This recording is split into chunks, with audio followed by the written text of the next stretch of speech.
El fet d'ampliar aquesta mostra d'oficis artesans de Menorca en 6 mesos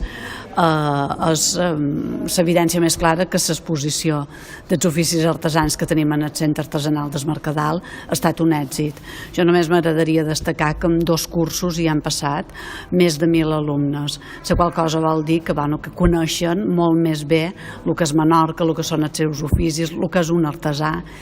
I d'altra banda també hi ha tota la part que també hem de contemplar dels visitants que arriben, que també quan visiten aquesta exposició coneixen un valor afegit molt important que té Menorca, que és tota l'artesania menorquina, que en aquests moments s'està fent des de ja fa uns quants anys molta feina per poder recuperar. Jo vull agrair a totes les persones que han col·laborat aportant material en aquesta exposició, que han col·laborat participant, joves artesans en els vídeos, a tot, perquè realment la mostra és extraordinària i així m'ho diuen les persones que l'han visitada.